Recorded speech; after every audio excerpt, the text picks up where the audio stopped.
Shalom anak-anak kelas 6. Selamat pagi anak-anak semuanya. Apa kabar di rumah? Ya, sekarang udah jam 11, waktunya kita belajar itu pelajaran agama Kristen. Ya, pertama-tama Master mengucapkan terima kasih karena anak-anak sudah mengerjakan Romawi 1 di pelajaran 9, yaitu bermain sambil memuliakan Tuhan.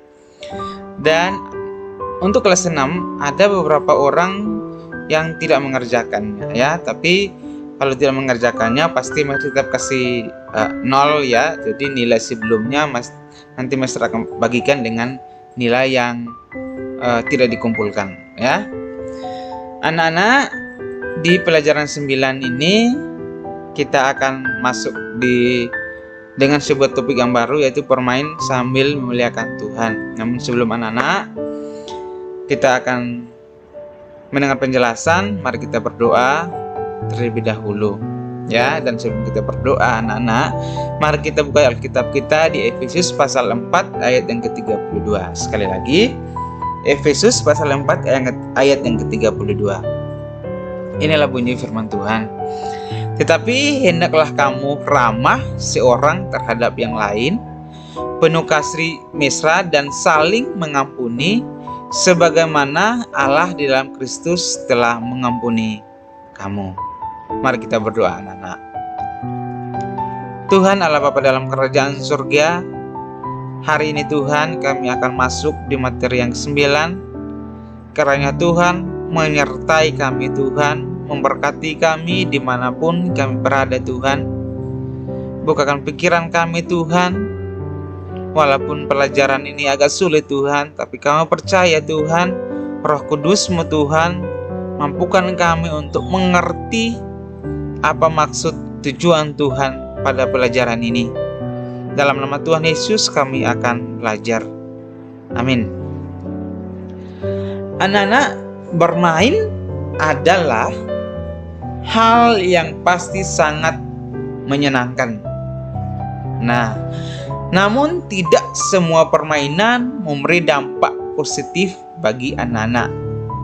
Dengan adanya perkembangan teknologi yang semakin pesat, anak-anak diperhadapkan dengan permainan-permainan yang semakin menarik dan merugikan anak-anak. Ya, tidak sedikit anak-anak menghabiskan waktunya untuk bermain ketimbang belajar. Ya, tidak jarang permainan hanya menimbulkan pertikaian, permusuhan, atau rasa dendam. Kalau zaman dulu itu anak-anak, sebelum ada HP, ya, kalau di kampung-kampung itu banyak anak-anak main karet, main kelereng. Di situ mainnya itu bersama-sama. Jadi ada sekumpulan anak bermain di sana. Kalau zaman sekarang, anak-anak itu mainnya sendiri di kamar. Jadi pada hadapan sama HP, jadi main game segala macam. Sedangkan untuk beradaptasi dengan orang lain itu susah. Di situ Master garis bawahi bahwa di situ itu sangat merugikan. Ya, sangat merugikan. Kenapa? Anak-anak tidak ada berintegrasi dengan teman orang lain. Jadi sangat merugikan sekali. Ya, jadi makanya Master garis bawahi di situ.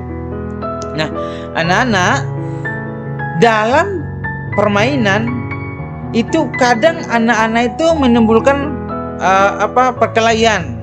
Ada juga ada permusuhan dan ada rasa dendam. Ya, padahal permainan itu seharusnya dapat membangun karakter yang baik dan positif bagi anak. Ya, perilaku seperti bermain dengan sopan, tidak mengeluarkan kata-kata kotor, jujur dan tidak egois, mau menang sendiri, dapat bekerja sama, ramah, penuh kasih, tidak menyakiti orang lain, saling menolong dan saling memaafkan. Menjadi sangat penting untuk diajarkan pada anak pada zaman ini, ya, karena ada banyak anak yang sangat egois dalam permainan. Ya, Master kasih contoh deh. Mungkin di rumah handphone anak-anak itu sama orang tua itu mungkin satu HP. Jadi orang tuanya mungkin masih sibuk chatting dengan keluarga, tapi anak-anak rampas handphone dari orang tua. Tidak mau orang tuanya memegang handphone, anak-anak mau memegang sendiri. Itu sifat egois itu masih ada dalam diri anak-anak, ya. Anak-anak kalau memiliki sifat seperti itu, maka anak-anak tidak ada sifat untuk menghargai orang tua. Bagaimana porsi anak-anak yang sebenarnya, ya, harus memiliki sopan kepada orang tua. Sikap egois yang dalam dirimu kamu harus buang. Sekarang sudah kelas 6. Sikap mau menang sendiri itu juga harus dibuang, ya, karena hanya menghitung bulan nanti anak-anak sudah masuk di SMP, ya. Jadi lewat pelajaran ini, Master harap supaya anak-anak mampu membiasakan perilaku yang menyenangkan hati Tuhan ketika bermain, ya. Jangan bermain game ketika kalah, itu mulutmu itu bicara yang aneh-aneh, ya, mengeluarkan bahasa-bahasa kotor. Nah, kalau kita lihat anak-anak dalam bahasa Yunani, bahasa kotor berarti bahasa yang busuk, ya, bahasa yang tidak menyenangkan hati orang. Atau untuk orang Kristen banyak di telinganya, kok anak ini anak Tuhan kok bahasanya seperti ini, ya. Di bahasa Yunani itu kotor yang berarti busuk, yang dimaksudkan dengan perkataan kotor, ya.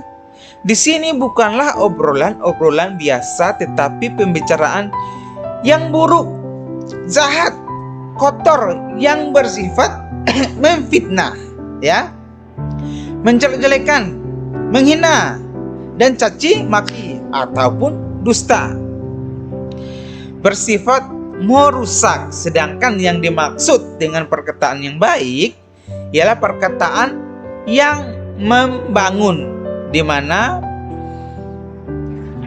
artinya itu perkataan anggota-anggota jemaat harus membangun dan bukan merusak, ya.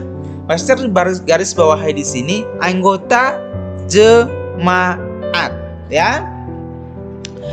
Setelah anak-anak masuk di SMP, anak-anak akan mengikuti katekisasi di gereja atau CD.